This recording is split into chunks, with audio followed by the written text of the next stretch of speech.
GDC right now, GDC 2015, and what are we doing right now? Why are you asking me? I'm just a cameraman. Oh shit. Jason!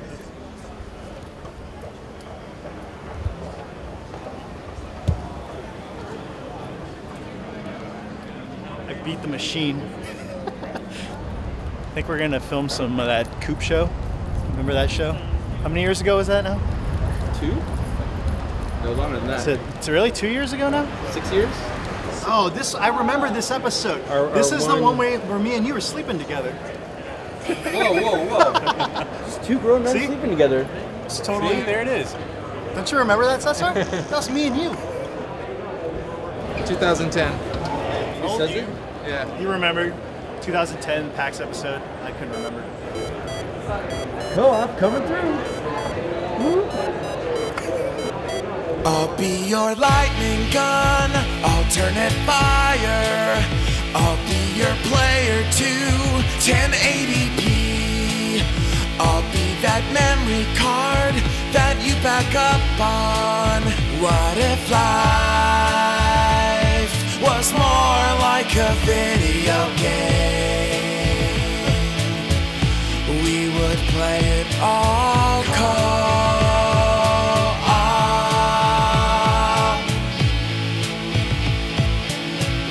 We would play it all co-op.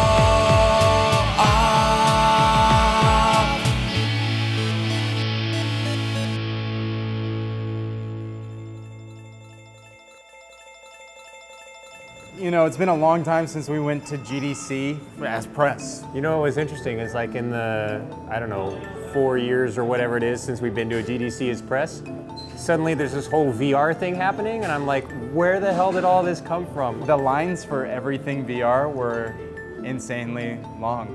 Everyone announced a VR this year too. Now we have 1 million VRs to choose from. Where's Area 5's VR? We're like, You were supposed to be working on that these last 5 years, dude. I played a VR experience once for like 10 minutes on the earliest Oculus dev kit, which is the lowest quality. yeah, it thing wasn't ever. HD. Nope, and it rocked. Like I was like, oh, this is great, can't wait to do more of this. But until it becomes an actual consumer product, I'm not really rushing out to like go check out demos that you have to wait in 2 hour lines to look at. Being a guy who doesn't have a PS4 yet, doesn't have an Xbox One yet, plays everything on PC right now, like the system that I'm kind of now waiting for is a VR system, you know? I'm waiting for something to attach to my Steam so that I can play. And there were a few games, you know, there that I got to see that were like speculatively cool. Like what? The coolest one that I got to see, because they had a 2D demo as well, was that game Adrift. Aerospace North Star 4. Survivor detected. Hardiman Aerospace North Star 4. It's kind of like that scene in Gravity, right, where she gets tossed out and everything's breaking and you have to navigate through that wreckage. Survivor detected.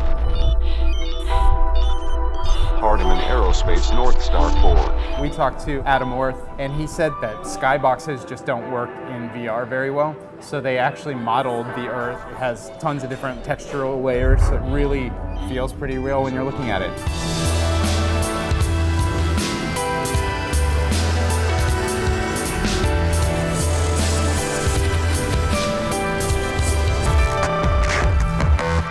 So smart, and it's so cool in that it's designed perfectly for VR. The movements are going to be slow, there's not anything that's too jarring. If you remember back to like PC games like Descent, moving in complete 3D space can be confusing, but I think that because of the speed at which you move in this game, which is relatively slow, it's not that big of a problem. The other main mechanic is that you are constantly running out of oxygen. It's all about just floating and finding these oxygen tanks, and taking them in and then moving forward. Your main objective is just survival.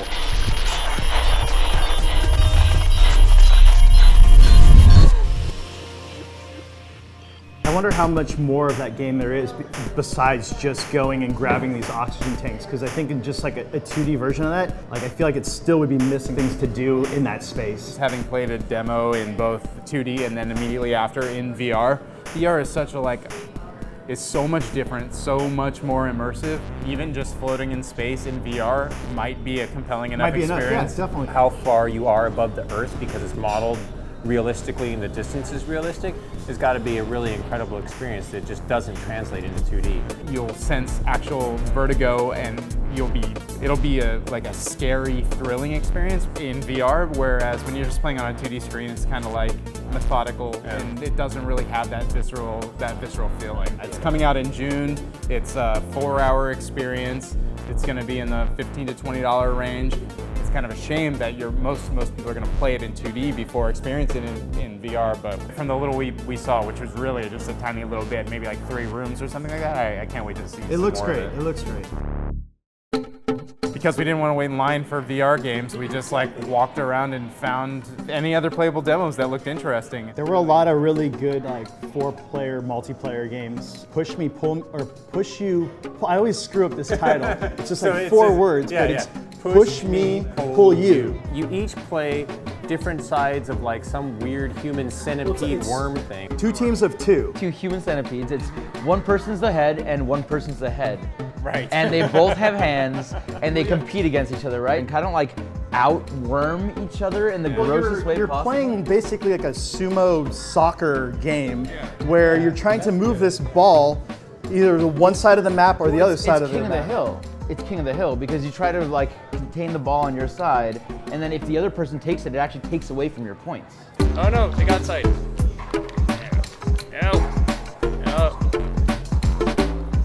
There it is. Keep it on our side. Yes! There's our first point. All right, let's go.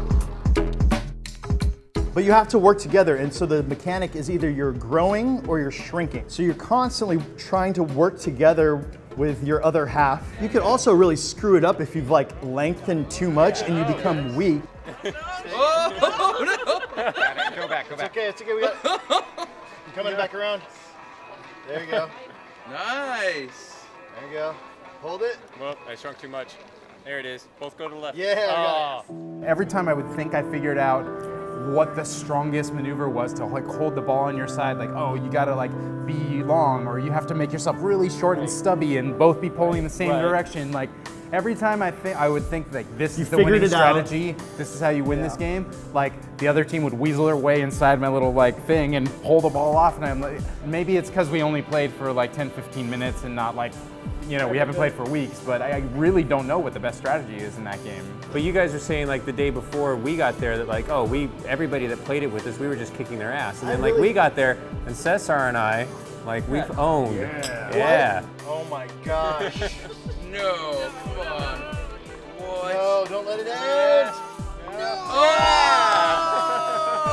And it goes to show how much Keita Takahashi games are missed. Like there just aren't that many of them. Yeah, like that you absolutely. can basically have a game with an art style that is like 100% aped from like a Keita Takahashi game, and like it's refreshing to see it. And pulling even from the mechanics that he's already like, you know, pioneered. Exactly. I would say the only thing that would keep me from playing this game all the time is that it really is a 4-player only game. To me, it's going to be one of those games like a Nidhogg or a Towerfall or Samurai Gun, where it's like we'll play, you know, a couple rounds of that, we'll move on to the next game, and then we'll jump into this game. Oh yeah. I don't know what my favorite game of the show was. We saw lots of different stuff, tons of different genres, but like Tumblestone was super surprising.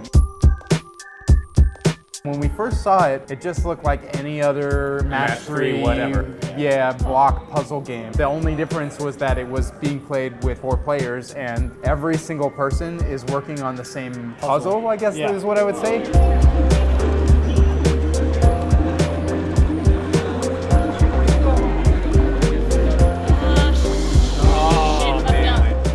You can only match things that are closest to the bottom. If there's another block in front of it, that one is obviously something that's not selectable. And as soon as you choose 3, those 3 are deleted from the puzzle, and the goal is to Everything remove collapses and up. to clear your puzzle faster than anyone else. Once you mess up, boom, the puzzle restarts again, and then you just try to go again, as long as nobody has already beat you to the punch. You say you can restart. I would say you have to restart. Like if you make a mistake, you have to reset and go back to the beginning. There's no like, oh, I screwed up that last move. Like, no, if you screw up, go back to Right, the you beginning. can't go jump back from a move. Oh, I screwed it up already.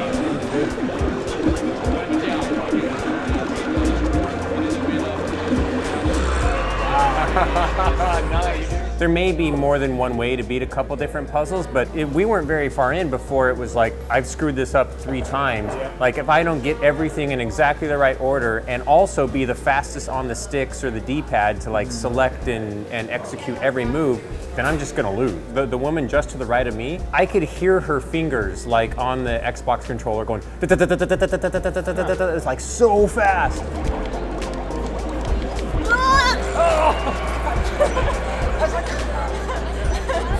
I feel really slow. Yeah. And so, I mean, like that kind of got my blood pumping. Oh, God damn it. We hit it like the same time. Tumblestone, I think, is going to have single-player modes, but we didn't get to play any of those. All the puzzles are algorithmically created, so there's an infinite number of possibilities. It looked like that game was coming out for like every platform, so it sounds like it's going to be everywhere. Yeah, so definitely if you're into puzzle games, especially multiplayer puzzle games, like it's definitely one to keep your eye on. But you played another multiplayer game for a bit. Yeah, it's called The Flock. It's kind of reminded me of Halo's Oddball multiplayer mode. It's basically an asymmetrical multiplayer experience. Like it's like 4-on-1, with 1 being the carrier, 4 being the flock. As the flock, they can turn to stone, so it's like they can kind of sneak around and hide in the shadows and basically pounce on the carrier. You can put down a statue version of yourself, and then you can like basically hop back to that statue. Yeah, so if you stand still a little bit, you turn to stone, you're safe from the light. So if you place it once, you place like a decoy. So this is your decoy meter. If it's totally full, you can place a decoy. And yeah, you can only swap once though. The flock have additional platforming abilities. They're like fast and they can jump up on buildings and get up high, whereas the carrier has to kind of stay on the ground. And the carrier is holding this like fancy flashlight. The flashlight is your weapon. Like in Alan Wake, these creatures are afraid of the light. And so if they get hit by the light, then that's basically instant death. The carrier is trying to use the light to find these orbs on the map that you have to collect. The carrier can't stay in one space for too long, or their light will start to flicker and then turn off. So you have to keep moving as a carrier, or you'll be in danger. But oh no, you also have to watch out. That's close. I would say it's not very easy to just hop into and get a handle on it, but I'm so glad that games like this still exist. I'm really excited for that game. Speaking of hardcore mechanic-driven games, one game that we were told we had to check out, it was called Downwell. It's a Spelunky-like platformer game. It's mechanically side-scrolling, but you're always moving straight down. Visually, it's black and white and red. A really, really pretty, simple, almost Game Boy-like aesthetic. You're just falling down this well. You have gun shoes that are just like constantly shooting the enemies as you're dropping down. Most of the enemies, at least at the beginning of the game, you can bop on their heads like Mario style, or shoot them, and you have to blast your way through blocks and that sort of thing. Always trying to get lower and lower and lower in the cave. As you kill the enemies, the snails and turtles and birds, you're collecting these gems, and then you can go into the shop and upgrade your gun shoes. And So you can kill more turtles. if you're falling down a well, things are rough. You're gonna be glad you got your gun shoes. That's true, that's true. To me, the most surprising thing is that it felt good on mobile. I think mobile will be the best place because it's vertical. I don't want to sit there and have to rotate my television. I think iPhone will be probably the best place. Part of the thing that made people love Spelunky was like all this unknown hidden depth that was in there, and it became a speedrunners game for people to watch via streaming like Twitch and stuff like that. So I'm sure the PC version will definitely have legs. I'm not sure when it's coming out, but I would say definitely keep your eye on it if you haven't heard about it, because it's looking really, really good and it's fun to play. In the IGF Pavilion also, we had a chance to go look at Thumper.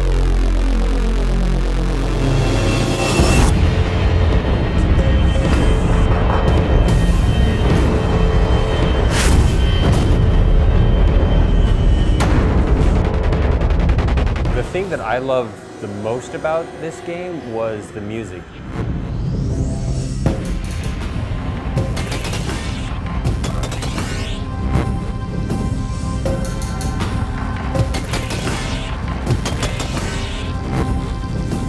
Pardon me if this is an insult, but it feels like it's going to be some sort of like dubstep game or something like that, you know? That's what you're used to. Because that's what you're used to, exactly. It has almost this symphonic percussion there that's just like hitting you right away. It's distant and it's expansive and immediately puts you into the world. Actually, we started off experimenting with more electronica. The orchestral stuff, I just actually more recently started experimenting with it. It just works really well. The nature of the visuals just seemed so cosmic, and it kind of reminded me of like, you know, like Stanley Kubrick horror.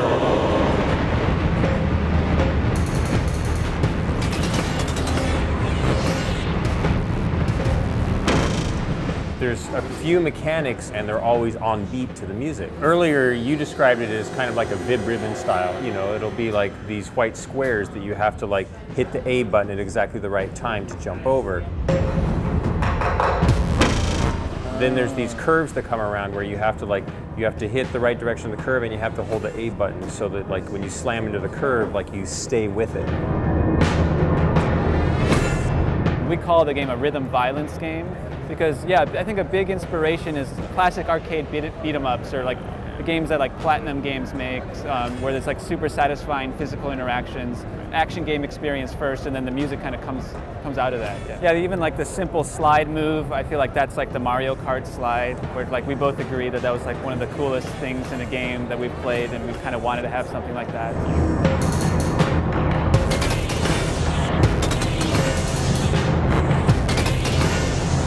The sort of call and response element is very rhythm heaven, and I think that works really well. That was kind of a new thing that we discovered.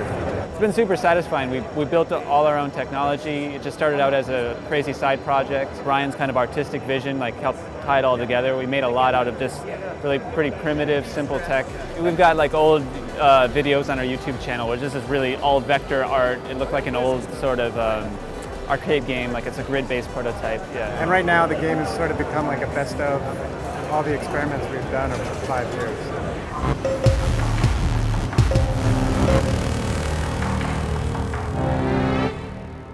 You know, I set down the controller and I could kind of feel my hand shaking, you know, which is it's a good sign. Yeah, it's a good sign. Yeah, exactly. I feel like at this point, a lot of things are working really well. It's pretty exciting.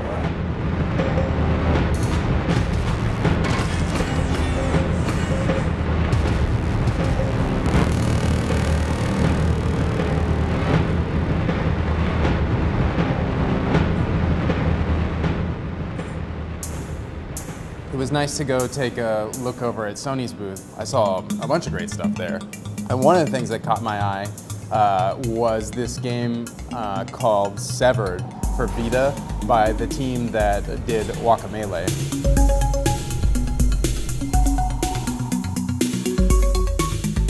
It reminded me of Infinity Blade. The combat is very similar, where you're swiping on the touchscreen in a sort of Mike Tyson's Punch-Out, you versus an enemy in sort of first-person perspectives. That mechanic was fun in Infinity Blade, it's fun here.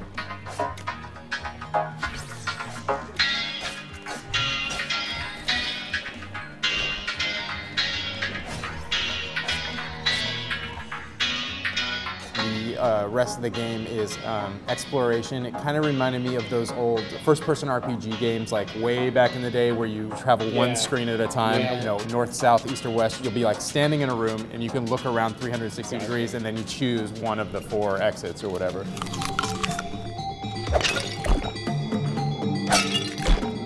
Does it have that like really cool Guacamelee art style? Because that's what I love the most. Yeah, it's cartoony and yeah, the art direction is good, and that's the thing is like, Guacamelee, I think, makes a really good first impression, but after about 20 minutes of playing that game, I was kind of a little bit bored. And I think partially it's because making a Metroidvania-style game is actually super tricky to pull off right, because what makes those games so great, like, is the sense of exploring an unknown environment. You see an opening that's up very high, but you can't quite jump there yet, and knowing that you're going to have to come back later. And there's a subtlety to pulling that off. A locked door would be a color-coded locked door. You know that as soon as you got the ability that unlocks that color-coded door, that's kind of it. And you know, you could argue, well, Metroid has blue doors and pink doors and yellow doors, and it's like, yeah, it does have those, but the really good, enticing secrets are hidden further than that. It's like more than that.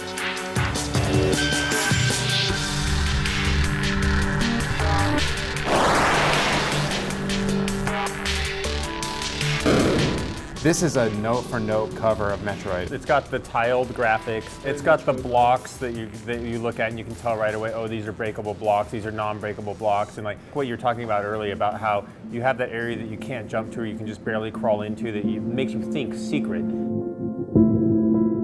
I played for maybe 10, 15 minutes, got to fight a boss, got to grab a couple of weapon power-ups that you know, allowed me to traverse and attack in different ways. I eventually got one that's like a big, giant ball that you fire out, and then if you hit your attack button again, it explodes into like a sort of spread attack. There were a few simple puzzles where you would, you know, shoot the ball up into a thin crevice and then explode it to hit a switch, and that would open a door. There was a drill that we eventually got access to that let us drill through blocks, you know, in place of things like bombs. What was incredibly nice, though, is that there are glitches in the environment. Some of them are a little bit more heavy-handed and look like not the type of thing you would see when your, you know, NES was just trying to do more work than it actually could, but some do look incredibly subtle like that. And what that tells me as a player who's only spent, you know, 15 minutes with the game is that there probably is hinting at further secrets, further exploration that you need to do when you have different items going forward in the game, which we obviously didn't get to play far enough. But this game is coming out later this month. I can't wait to play it. I hope that it's as good as it looks.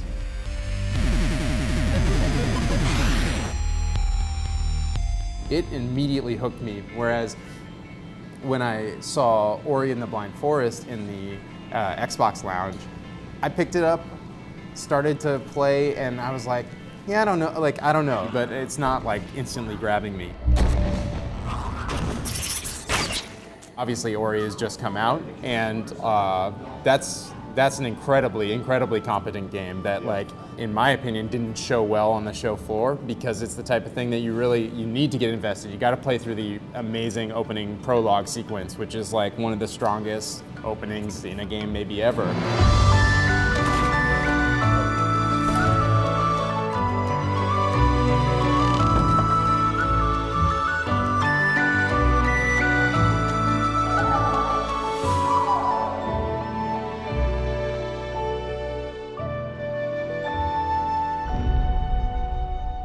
I guess I just have like a hang up where games that look that good, like that have a graphic style that looks so beautiful that they're gonna play like floaty and not be responsive. Yeah, like they've got to have some sort of mushiness to them. I was looking at the art style with all the soft edges and natural environments and everything. Oh, this is gonna be like Little Big Planet where I can't quite tell where the edges of things are and I sort of have to like muddle my way through. But man, that game controls so precise and so well.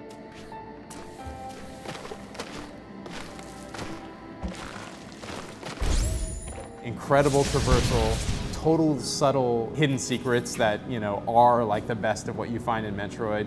It has that stuff, that thing that makes Metroid games so amazing that something like Guacamelee didn't have. And I'm so glad that I took the time to actually play it. Great game.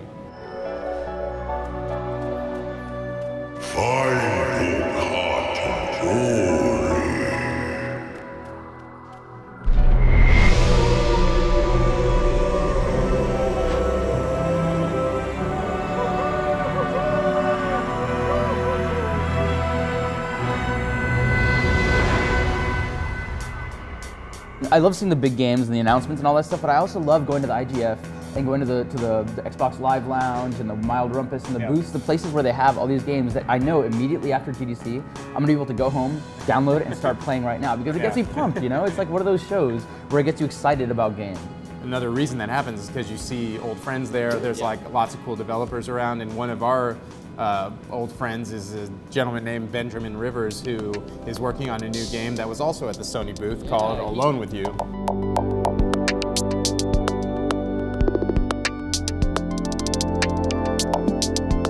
It's got like a really like neon color palette. It's really got a unique aesthetic, man. I call it my love letter to the Sega CD. I have a Sega CD and I love it because there's this weird color palette that happened. For some reason, Sega CD games got weirder. They got more vibrant, more purple, and just more out of it. They were less realistic and a lot more cartoonish. I don't know why it is. And there's something about that art style that I think we lose a lot of. And for some reason, I just had this just overwhelming need to like bring some green and purple and just make something really, really vibrant.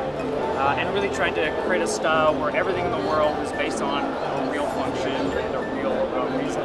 So the idea of the architecture of where you are is all based on this idea of like a prefab colony where everything has been built by drones. So it has to fit a certain palette and a certain style because it has to be all configured. So you see a lot of repeating shapes and you see a lot of very certain configurations.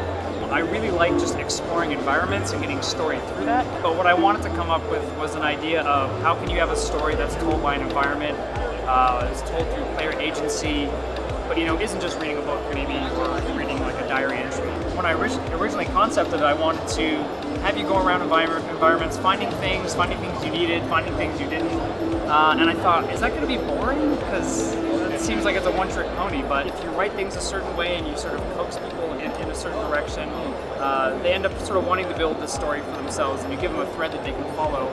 Players just kind of like that. So it turns out that exploring environments actually is kind of fun still. I'm just hopefully finding a slightly different twist on that. One of my MOs is I like to always make players assume everything they're doing is really, really important, even if it's not. In one example, the AI will ask you something about what you want for dinner, and if you play through, you realize, oh, that actually does impact something. But there are other things that may not impact anything. But the whole point is you'll never know. But I want it to feel completely organic. So you will notice a response that comes up later on based on a choice you made, or you'll notice something that happens at night that you responded to in the morning, and that'll have the impact. And there might be something that actually has no impact at all, but you'll be thinking about it. And when the AI says something later on, you'll wonder if that's because of a choice you made. Is everything I'm doing right now having an effect? And if so, what is that effect? And the fact that it's kind of up to them to sort of pay attention to, I find way more interesting, because then you're always engaged, because you never know.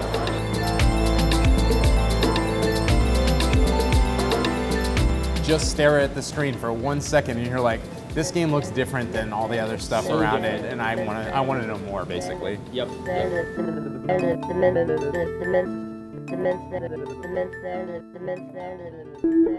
It wasn't on the show floor. They were having like kind of an open day for Firewatch, like a few blocks away, and so we dropped by there.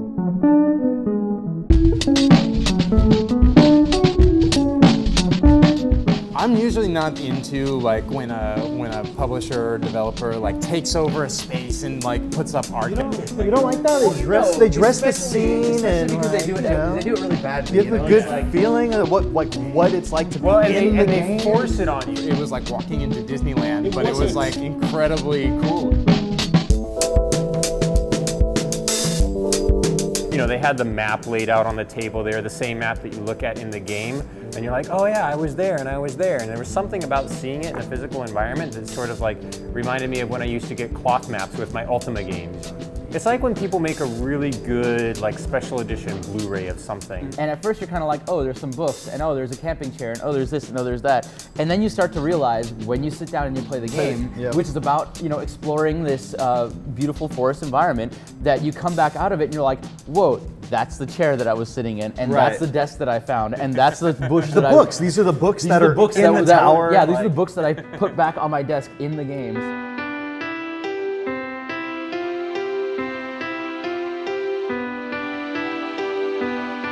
you've been divorced and then you became a park ranger looking out for fires in these towers. And like, there's your plot line. And you're like, wow, that actually tells me a lot about this character, that he's going through kind of a midlife crisis sort of thing, that like he's trying to like change up his life.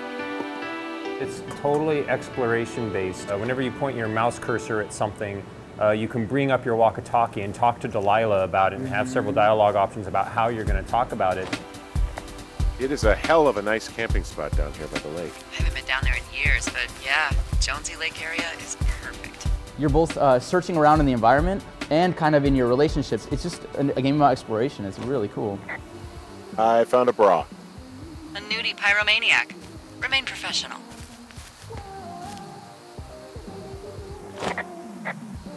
There are panties.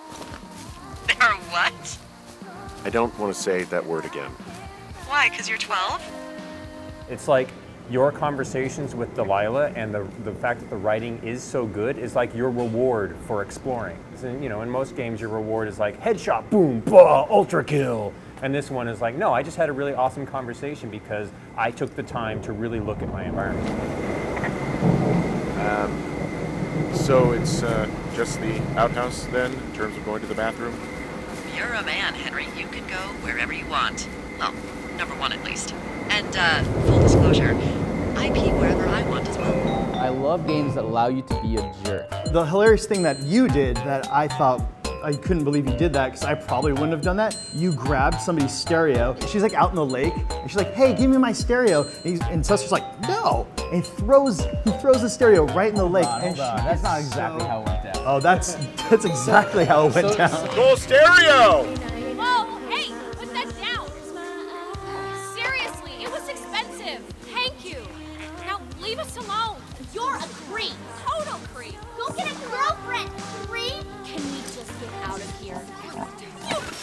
Light another firework and it won't be your stereo I wreck. I don't even think he read any of the other ones. He was just like, I'm gonna do this. And he just went, boop. And the best part is, like any good game like this, they react intensely. Like they're like, hey, you jerk, you pervert. Fuck you, psycho.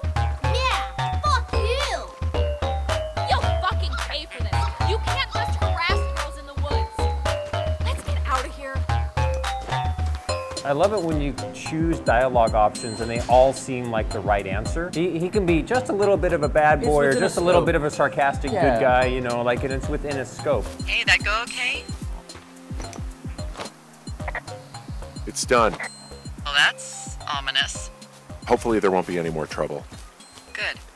Thanks for going down there. It's all in bounds with the character. That is like masterful like character design and game craft. That's an art in its own. Yeah. I do like that it can easily go from being light and airy to kind of dark and ominous. You know, there's a section where you get out of a cave and someone might be there or might not be there. Right.